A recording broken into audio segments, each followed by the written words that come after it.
Okay, Jeff, part of what I want to accomplish with this interview is to pull back the curtain a little bit on the job of a high profile sports agent. So you not only have clients, major clients, Nikola Jokic, Chris Middleton, Jamal Murray, many others, but you also run Excel Sports Management. So I guess my question to you is, on a given day, you wake up in the morning, you start work, and you do what?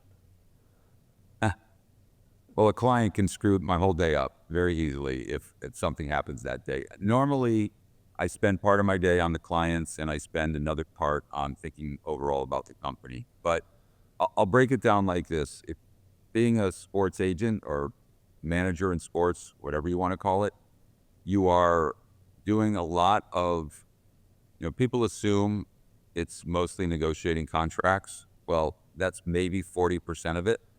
The most is you're spending time wearing a lot of different hats for your clients. So for me, there are certain days where I know that I'm going to be spending more time on individual clients because certain things might be happening. Could be around the draft, could be around the trade deadline, could be around free agency. But you're wearing lots of different hats. You're being a gatekeeper. The world's gotten more complicated, so you're making sure that clients understand what is being asked of them. Sometimes you're a psychologist. Sometimes you just need to be a friend. You're doing lots of different stuff to make sure that the client, that you are helping manage the client's expectations on what's in front of them. So that's basically the client side of it.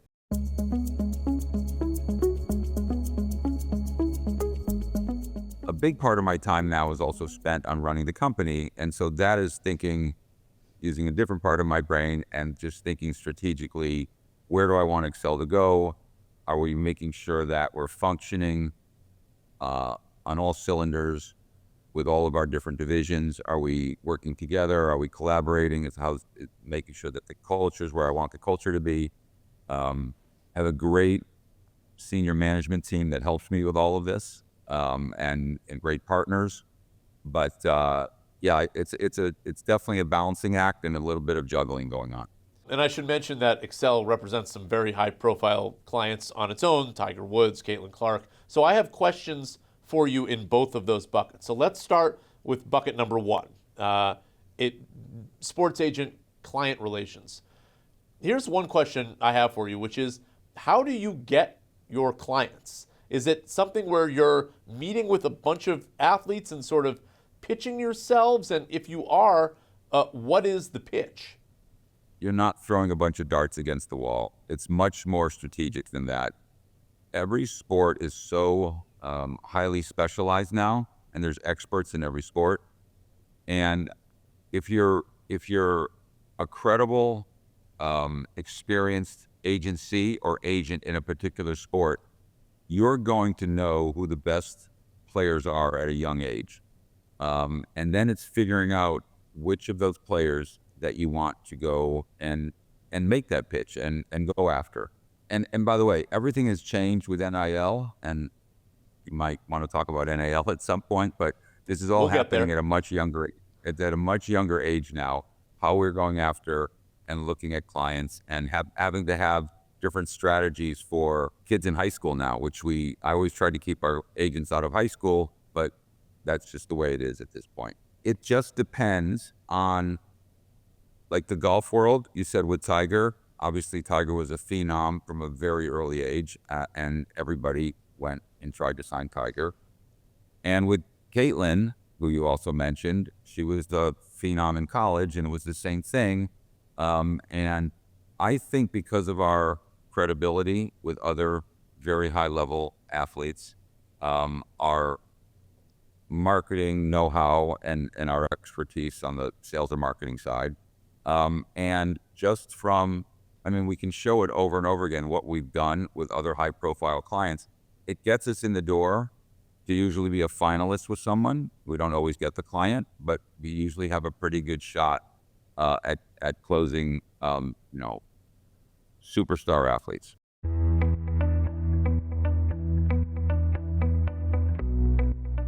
So correct me if I'm wrong, but it sounds like the name of the game is get in with athletes as early as possible and then let the relationship at that point sort of carry on through that player's career. That's what's happened because of NIL. You want to be involved at an earlier stage than you would have traditionally. And so, yeah, we will get involved with an athlete. It could be a basketball player, a baseball player, a football player while they're in high school, and work with the families, help them, now helping them choose colleges. I mean, it's evolved into a much more holistic situation with families when the kids are much younger, because you're helping them on all different levels in all different areas. Do you feel like there needs to be more strict rules around courting kids at such a young age? In other words, it strikes me that this is a bit fraught if these kids are dealing with the wrong people. Is the current setup in need of certain reforms that come to mind? So many years ago, I'll just talk basketball for a second. Many years ago, you could sign players right out of high school. And the rules changed because they were a little bit worried about players coming into the league, the NBA league, too early and they weren't ready. And also probably some of the situations that players were getting themselves into. So they created the one and done rule where you had to go to college for a year. We're now back to the place where you can sign any athletes at a much younger age. And you do have to worry about families could get taken advantage of if they're not with the right people.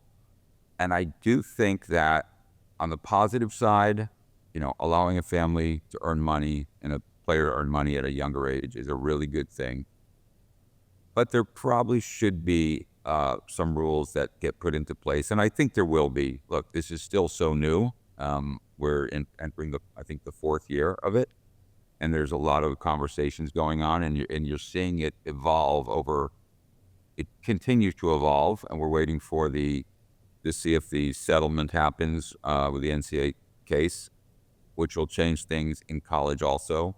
And then on the high school level, states are putting certain parameters in place, and every state is a little different.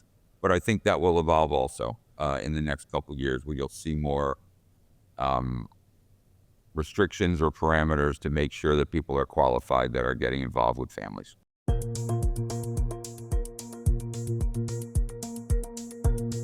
Let's go back to these sort of more high-profile contracts in the NBA. I'm curious, again, sort of pulling back the curtain a little bit. Let's say it's time for Nikola Jokic's contract, and you're going to start negotiations with a team's general manager, perhaps multiple teams, if the market is there and there are many teams interested. How are those conversations going from your end? In other words, is there some sort of PowerPoint presentation where you say, hey, look, here are the comps, here are where we're coming from? Is it much more informal than that? Just, with as much sort of specificity as you can?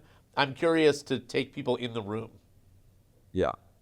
Well, if you have the best player in the world with Nikola, then you don't need a PowerPoint. But for a lot of other players, you are going to put together a presentation for the teams. We have an analytics department, and we have somebody that specializes on the basketball side on analytics, and they will help put together to show a team why we believe a player is worth what we believe. The team, on the other hand, will have their analytics people have a counter to that. And so it's a conversation that will start once we've exchanged these documents and we've talked to each other about, give our argument on why we believe our position is the right one, and they'll give their argument on why they believe their position. And then it is a back and forth. Anything we can use to help show that team why we should get to the number we want, we're going to use that. And the team, on the other hand, is obviously going to try the other way. This always struck me as so bizarre, because these people are on the team, and so the team spends all year, making that player feel great and talking so positively about the player, and then you get to contract situation, and then it's the completely. I mean, they're telling you how all of the flaws of this player. Look, that by the way, that's part of the business of it now. The way the CBA works, they can't. It's really gotten restrictive, and especially not to get too technical here, but the new CBA that went into play a couple years ago has even made it more difficult for teams to keep their teams together. You have certain teams in the NBA right now that under this new CBA, they couldn't put that team together because it would cost too much. So for a team, no matter how much they like a player, they're going to do their best to get that player at the lowest amount possible. And obviously it's our job to make sure that doesn't happen.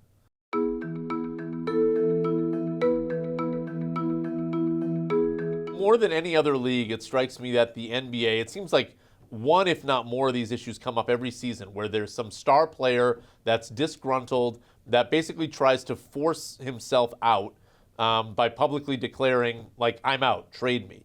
Do you feel like we're seeing it with Jimmy Butler right now? Do you feel like the power dynamic between athlete and team is the most appropriate in the NBA? Or do certain things still need to shift to maybe put it more in line with other leagues? The one thing that the league has done with the union, it made it a much more player-friendly environment. And I would say that obviously it's the union's job to protect the players. But on the other hand, the league office, and I'll say Adam, has tried to show this more as a partnership and about building the pie, which helps both sides, rather than how some of the other leagues got treated the players. I think overall it's worked pretty well. I think that players believe they have a union that protects them, but also a league that's trying to build both sides up. Obviously, the league has their job to do. They have to protect the owners. But where there's opportunity to work together, I think it's worked pretty well.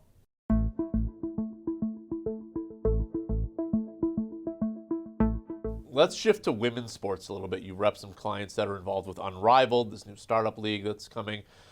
Some of these players are looking for equity. Do you feel like this is maybe the next trend of contract where players will want equity in their league, or are you starting to maybe even hear certain things, even in the big sports, about how can we compensate players a little bit differently on that side of things? Yeah.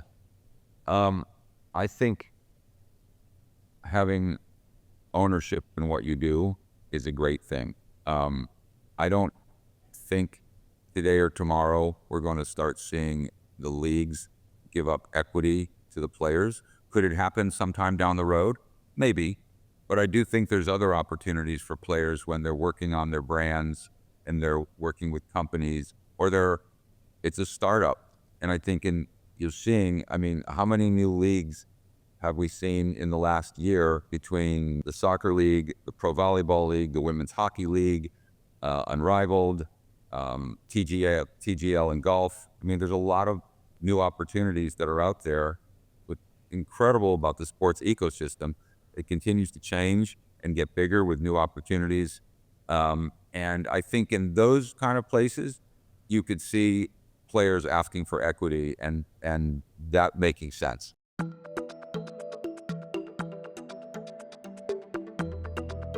There's such a huge disparagement between NBA salaries and WNBA salaries. Obviously, that's tied to a long history of media rights and the value that goes in them and sort of just a pure revenue situation. But do you feel like it is inevitable that women's salaries pick up dramatically in the next few years? They have to. It's ridiculous of what the women are getting paid now in the WNBA, especially when you're seeing what's happened with Unrivaled, which has been great for the women. And then also what you saw, what women make in Europe when they go play in Europe. So they've got to figure this out. The WNBA has to figure this out, or the women themselves. I don't know if if another league would start. But something has to change from where the salaries are because it's blatantly unfair. Do you feel like the key to that perhaps is devising some sort of new media rights thing? There is an out clause in a few years where the league has sort of agreed to renegotiate with current partners. Is that the key to getting these salaries higher? Look, I think that at some point the women's rights should be the women's rights. And in the sense, what I'm saying, they're media rights, and maybe not tie it to the NBA, where they can go out and figure out their own media deal. And that might have a positive effect on this.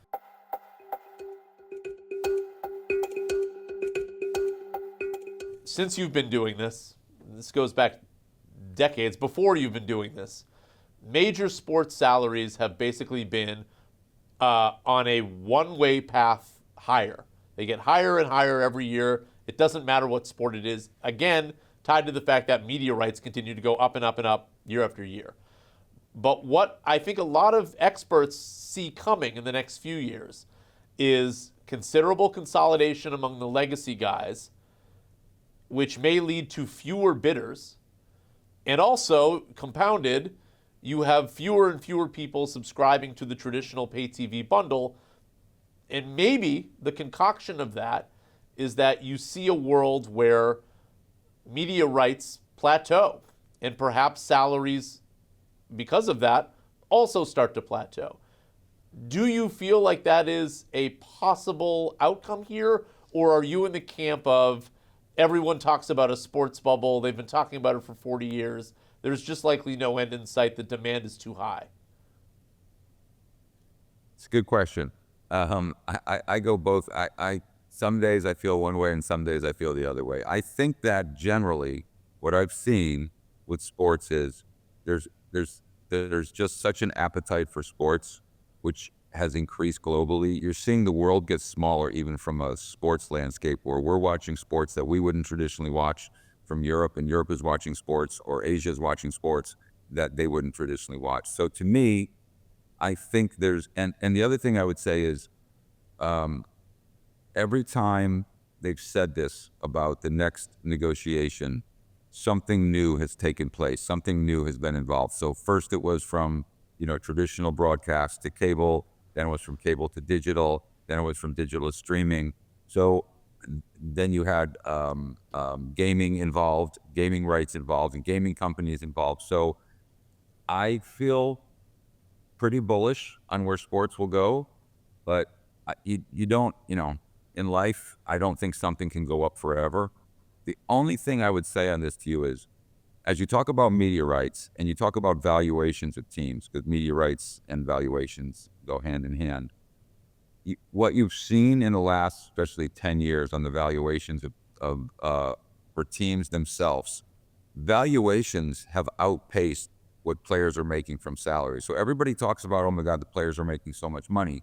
But the truth is, salaries have not kept up with what's happening on the valuation side. And so as long as the values of these teams continues to go up, I do think salaries will continue to go up, even though in my opinion, they haven't gone up as much as they should based on the new valuations of these teams.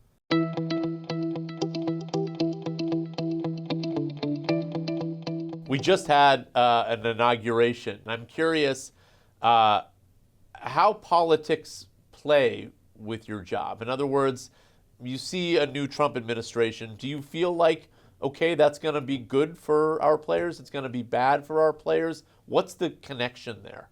I don't know if there's a huge connection other than if the economy is good, it's good for sports. And I think then that's a positive for the players. That's what I would say on it.